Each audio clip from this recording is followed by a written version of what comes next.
see if... All right, sounds good. All right, hi everyone, good morning, good afternoon. My name is Nikola. I've been building with DeFi server for quite a while now. We have been in the space since 2019, 2020 or so. And frankly, there's been this nagging question in my head that I kind of wanted to, I guess, put some time into answering, and it's really about whether we are actually still building the thing that we sought out to build.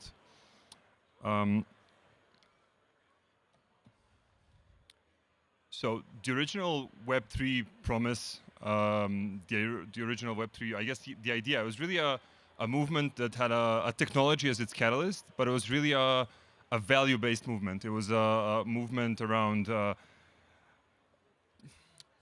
kind of transparency, openness, equal rights, and universal access. And DeFi, as a movement, kind of appeared in. Well, it was born in this ecosystem, and it carried this ethos with it. It was meant to be this financial system that didn't really care who you were or where you were from.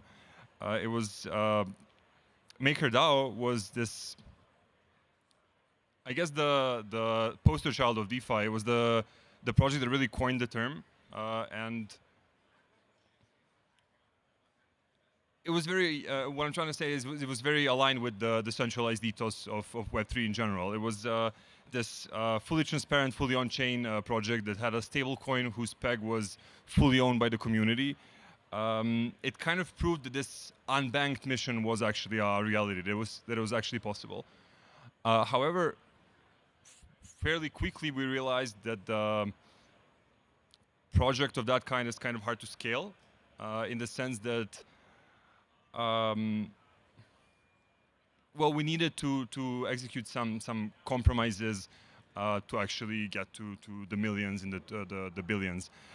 First off, it was kind of different types of collateral. Then it was USDC with a shared peg, essentially tethering DAI to a fairly centralized stablecoin. Then it was RWAs, and then finally, essentially, government bonds as backing for DAI savings rate yield. So finally, after a few years, DAI actually in Maker turned into this fairly institution-focused organization with a stablecoin that's actually fairly centrally controlled and has all these kind of powers over the holders. So there's this thesis for brands catering to enthusiasts, how they will inevitably kind of betray their users, because we as enthusiasts, we're actually a pretty bad customer to cater to. We're very demanding, we're very fickle, we're very happy and quick to point out when things aren't perfect. We're very quick to find flaws, and we're very happy to try the next thing and trying to move on to something that we think might be better. So for these brands, whether it's enthusiast phones or whether it's finance or really any technology, in order for those products to scale, they actually need to move on to these larger markets, and thereby kind of sacrifice what made them great in the first time, sacrifice what made them attractive for the kind of early adopters and the enthusiasts. And same kind of goes for DeFi. I actually heard this hot take that DeFi will eventually, all the projects in DeFi will eventually either become infra or they'll be competing with Robinhood. So the thesis is essentially you either become a backend for institutions and banks, or you become or you try to kind of onboard everyone's grandma essentially, or you make these kind of weird videos. But either way, DeFi just becomes like a tab in your favorite banking app. So the numbers kind of confirm this. We have these kind of record TVL numbers. We have millions and billions and trillions of capital coming into DeFi. But if you look at the poster childs of DeFi right now, so Aave allegedly has, well, the top 100 depositors in Aave allegedly hold 85% of the total value locked. And the numbers for MoFo are allegedly even worse, in the sense that the top 100 holders actually hold over 90% of the TVL. I didn't check these numbers. I found them online. I didn't calculate them on hand, but I'm pretty sure it would be somewhere in that ballpark. And these are institutions. These aren't retail users. So does DeFi still make sense? Is this the future of DeFi? Are we kind of done? Should we all kind of, go work for BlackRock essentially? Well, a lot of smart people actually think DeFi does have a future. Vitalik recently made a case that DeFi could be Ethereum's killer use case, the same way search was for Google essentially. And safe DeFi or low risk DeFi, meaning collateralized loans, savings protocols, stable coins, things like that. So Ave's Stani Kulchov famously very all in on DeFi. Obviously, Aave has its institutional avenues, it has RWA markets, it has its consumer-facing app, but very much opposed to chargeable DeFi still. And well, frankly, me, me as well. The thing is, coming back to the original thesis, both of the paths for scaling DeFi make a point that to scale, DeFi will have to become CeFi or something in between and kind of sacrifice the ideals that made it great, actually. The thing is, the values of DeFi aren't necessarily idealistic. They're actually very practical, very tangible. Take transparency, for example. It's not an ideal. It's this force that actually keeps us on the right path. It keeps us from making bad decisions. Kind of like open source software is ironically more secure and more safe because it's out there in the open, because everybody can see it. In the same way, when everything is open to scrutiny, we're kind of safer from making a bad choice because we get the feedback. It's essentially this kind of systemic safeguard that keeps DeFi from creating another 2008 scenario. Similarly, openness enforces competitive products. It's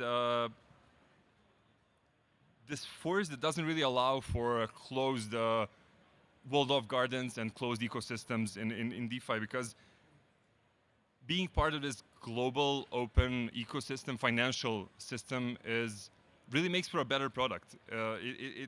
That's the actual force. We could go on and replicate all these traditional finance systems on chain, but that would just be scratching the surface of DeFi. It just doesn't it doesn't begin to cover the potential of DeFi, is what I'm saying. And in a heavily centralized world, in a heavily monopolized world where all these industries are kind of centered around a couple of large players, this feels more important than ever, especially for an industry as crucial as finance. Self-sovereignty, similarly, protects us as users from government and corporate overreach. This is the kind of on the flip side, if you're a product owner, this is what protects you from a hostile governing climate. Because in a hostile governing climate, actually the best thing you can be is non-custodial, because you're hands off and you can't do wrong and you can't do evil, even if whether you wanted to or whether you were coerced to in some way. And obviously this balance of self-sovereignty implies some sort of self-responsibility as well, and a lot of people would be happy to outsource their responsibility to a bank in exchange for some of their independence. And I think that kind of makes sense for a lot of people. I don't think that's a wrong choice, but even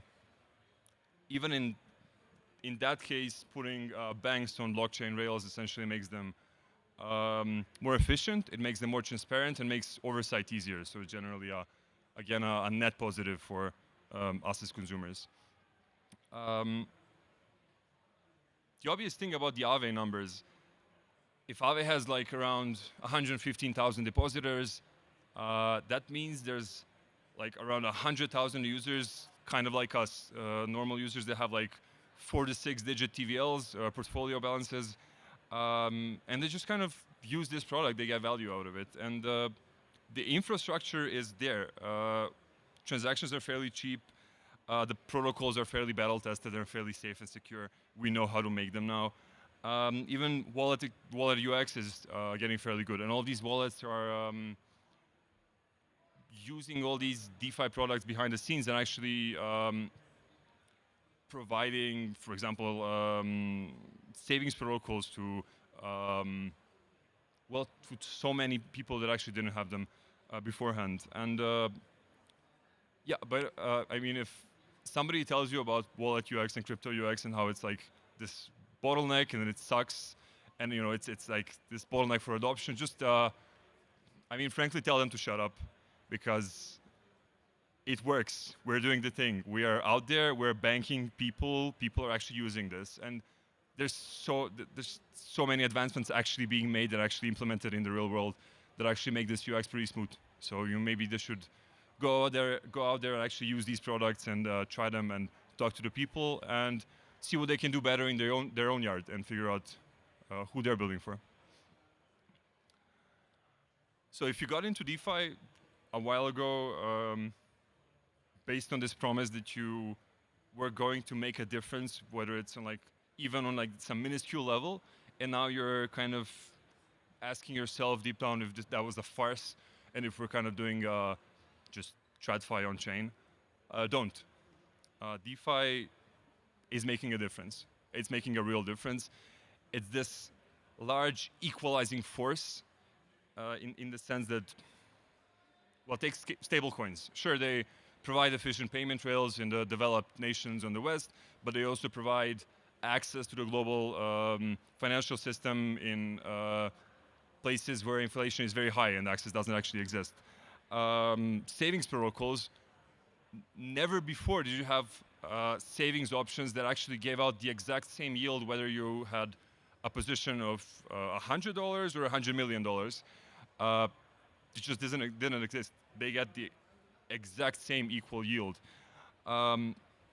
Even access to investment tools. The fact that I can use DeFi Saver to execute as an individual a delta neutral funding fee farming yield strategy, the same strategy that Ethena or Wintermute use on like a giant corporate level. The fact that we can do the exact same thing, it's like this huge equalizing force. We have the equal opportunities, equal visibility, equal quotes, all these equal things regardless of who we are, where we come from, and what our position size is, essentially. So don't believe the hype. No matter what you're building, it's been claimed that DeFi is dead numerous times before. DEXs are dying, stablecoins are dead, over-collateralized lending is dead, crypto is dead, Web3 is dead. We've heard these things for years now. So just focus on what you as a person feel that makes sense and where you see value. And same for the product you're building. Figure out what the value that you are providing is and focus on maximizing that. Focus on actually providing that value and not scaling the TVL. And finally, know who you're building for. You might be building for yourself. You're probably not building for your grandma. But the audience that you're building for might be bigger than what you think right now. All right. Have a nice day.